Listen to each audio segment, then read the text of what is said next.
Je m'appelle Fatoumata Sango. Je suis simplement une citoyenne africaine du Mali. Alors le parcours, on va dire que par la force des choses, il s'agit du parcours d'une jeune femme dès le jeune âge qui a eu à être engagée sur le plan citoyen et qui, dès l'âge de 9-10 ans, s'est retrouvée dans le monde du leadership, à être formée au leadership et à pratiquer ce leadership citoyen. Donc depuis environ 30 ans maintenant, j'évolue au sein de la société civile africaine et particulièrement malienne et je participe à diverses activités à l'échelle internationale, africaine et nationale dans ce cadre-là. On va dire que pour terminer, le clou de ce parcours-là, pour résumer, c'est la création d'une association qui s'appelle ADA, Association pour le développement de l'Afrique, dès 2006, qui œuvrait dans le cadre des objectifs de développement durable. Et par la force des choses, des années après, s'est rendu compte de la nécessité de l'engagement citoyen de la jeunesse particulièrement, mais également des femmes, et de la nécessité de développer leur leadership pour faire face aux enjeux que nous connaissons dans nos pays en Afrique, et particulièrement au Mali. Alors sans hésiter, je vais dire ma mère. Elle s'appelle Madame Sango Yéandé-Kassé.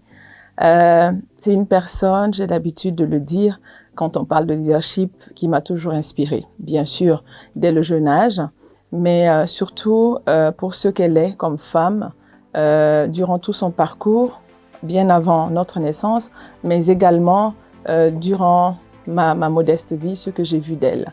Une femme très engagée, une femme déterminée, une femme pleine de bonté, de générosité, d'une extrême gentillesse qui cherche toujours à élever les autres et à développer les autres autour d'elle.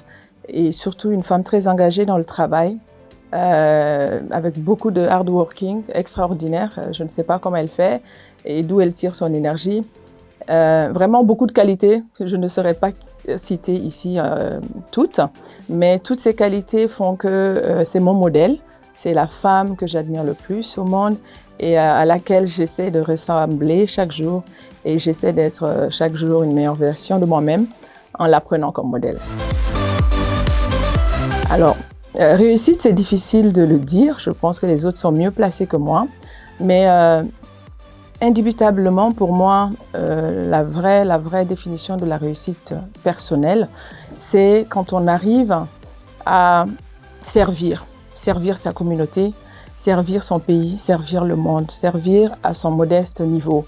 Et donc, pour moi, ce service à la communauté que j'ai eu la chance, en tout cas, d'exercer depuis 30 ans maintenant, est une grande richesse pour moi. Et la réussite que j'appelle réussite pour moi, c'est d'arriver à allier, donc à poursuivre en fait cet engagement citoyen, ce service à la communauté, c'est d'arriver à le continuer en fait toute sa vie et pas seulement à un moment donné et puis s'arrêter. Donc c'est arriver à allier sa vie professionnelle, sociale, familiale, surtout pour une femme africaine et malienne, avec cet engagement citoyen. Pour moi, c'est le vrai sens de la réussite. Alors, tout de suite, vraiment tout de suite, c'est Adamba Konaré.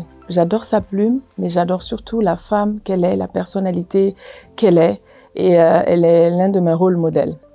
Ensuite, je vais dire, j'aime beaucoup aussi d'autres plumes, bien sûr, je vais citer Safia Touba, je cite Oprah Winfrey, j'adore tout ce qu'elle fait et tout ce qu'elle écrit.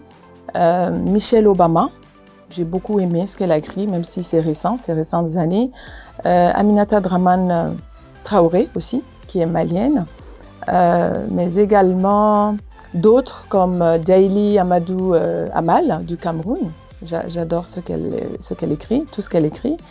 Et quand on va plus loin, Mariama Ba, on se souvient de la si longue lettre qui a beaucoup marqué notre enfance. Et voilà.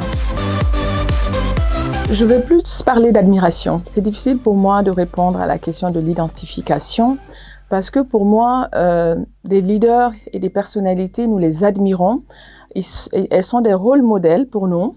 On s'en inspire toute une vie ou à un moment donné. Ce sont des leaders. Mais on ne veut pas forcément ressembler ou s'identifier à ces personnes-là, en tout cas dans le sens de tout ce qu'ils font dans leur vie ou de tout ce qu'ils sont dans leur vie. Et je pense que c'est important parce que chacun de nous, à mon avis, a une mission donnée. Chacun de nous a son parcours. Alors, comme le disait Frantz Fanon, on a une mission. En tout cas, lui, il parlait de génération. Et je dirais qu'en tant que personnes humaines, nous avons chacun une mission. À nous de la découvrir et de réaliser au mieux cette mission ou de simplement décider de l'ignorer et puis de ne pas la réaliser simplement. Donc, je ne vais pas parler d'identification, mais plutôt de personnalités que j'admire. Et là, je vais citer, comme je le fais souvent, Nelson Mandela et Barack Obama, le président Barack Obama. J'admire énormément ces deux personnalités, leur parcours, leur personnalité humaine et leur contribution à l'humanité. Ils ont marqué leur temps. Et par la force des choses, le couple Obama, donc j'ajouterais Michelle Obama. Après, il y a beaucoup d'autres personnalités que j'admire, qui ont marqué, en tout cas de mon enfance à aujourd'hui, mon parcours de leadership et dont je me suis beaucoup inspirée. Elles sont issues de divers domaines, que ce soit Gandhi, Mère Teresa, Mohamed Ali, vraiment il y en a beaucoup d'autres. Je cite souvent celle-ci, l'éducation est l'arme la plus puissante pour changer le monde. Elle est bien sûr de Nelson Mandela. C'est l'engagement citoyen, le service, le leadership et vraiment partager beaucoup de bonheur autour de soi.